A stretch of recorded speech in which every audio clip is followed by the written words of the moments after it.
जानकारी सीधे रूप से तो मुझे नहीं है, क्योंकि मुख्यमंत्री जी के पास जो है वो होम डिपार्टमेंट है, तो वो इस पे कॉल लेंगे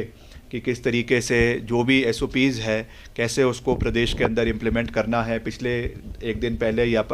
2 दिन पहले मुख्यमंत्री जी ने इसकी एक बैठक भी जो है वो हाई प्रोफाइल हाई कमेटी बैठक जो है चीफ सेक्रेटरी की और डीजीपी की और सभी इंटेलिजेंस एजेंसीज़ की ली है। तो मुझे विश्वास है कि जो भी प्रोटोकॉल्स केंद्र सरकार की ओर से दिए जाते हैं,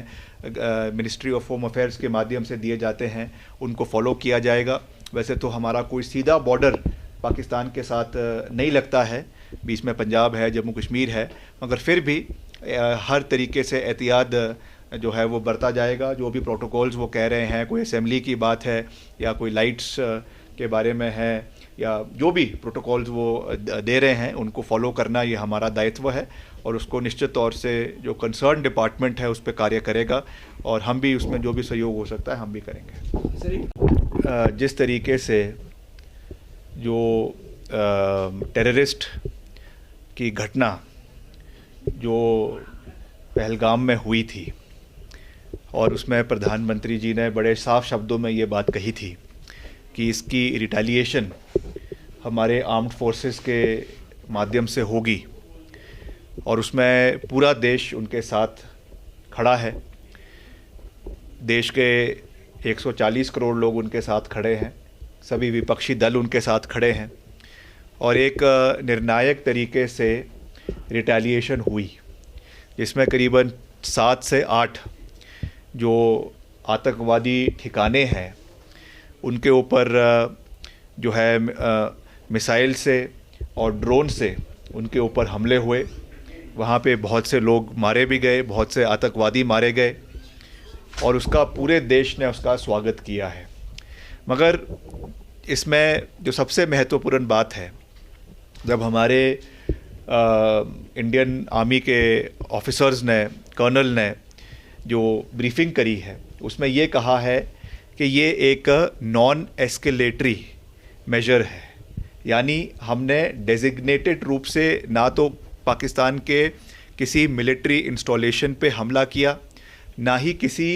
सिविलियन आबादी के ऊपर हमला किया, ना किसी स्कूल के ऊपर हमला किया, ना किसी अस्पताल के ऊपर हमला किया। केवल और केवल ऐसी जगहों को चिन्हित किया गया इंटेलिजेंस एजेंसीज़ के माध्यम से जहां पर जो एक किस्म से टेरर के ब्रीडिंग ग्राउंड्स जो है वो बने हुए हैं। अब ये भी एक इत्तेफाक है कि उनके जितने मदरसा है उन्हीं मदरसों में वो जो है युवाओं को वहाँ पे इंडोक्ट्रिनेट करते हैं, उनको वहाँ पे जो है वो फंडामेंटलिज्म की भाषा पढ़ाते हैं, उनको रेडिकलाइज करते हैं। तो उसलिए उस पर जो है वो उनको अटैक किया गया। मगर साथ ही साथ हमने ये भी कहा कि हम इसके अलावा इसमें कोई भी एस्केलेशन भारत सरकार नहीं चाहती है और पाकिस्तान को इसके ऊपर आने वाले समय में कोऑपरेट भी करना चाहिए और कोई भी अगर इसमें रिटेलिएशन पाकिस्तान की ओर से होती है तो भारतीय सेना पूरी मजबूती से उसका जवाब आने वाले समय में देगी।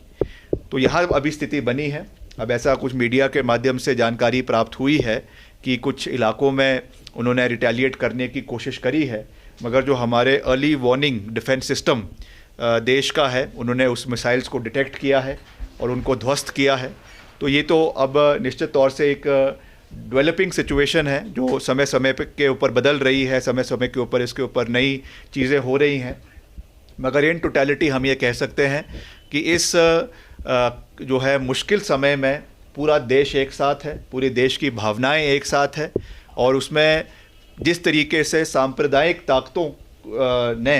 हमारे लोगों के अंदर जो एक प्यार है, आपसी भाईचारा है, उसको तोड़ने की कोशिश करी गई, उसका भी एक जवाब जो है वो हमारी सरकार ने दिया है। और पिछले कल जिस तरीके से जो वहाँ पे इंडियन आर्मी की ओर से वहाँ पे ब्रीफिंग दी गई, उसमें भी ये दर्शाया गया है कि हमारा 140 करोड़ लोग, चाहे वो किसी भी क्षेत्र के हैं, चाहे वो किसी भी धर्म के हैं, किसी भी मजहब के हैं, हम सब मिलकर पाकिस्तान का और आतंकवादियों का पूर्ण रूप से विरोध भी करेंगे। जहां पर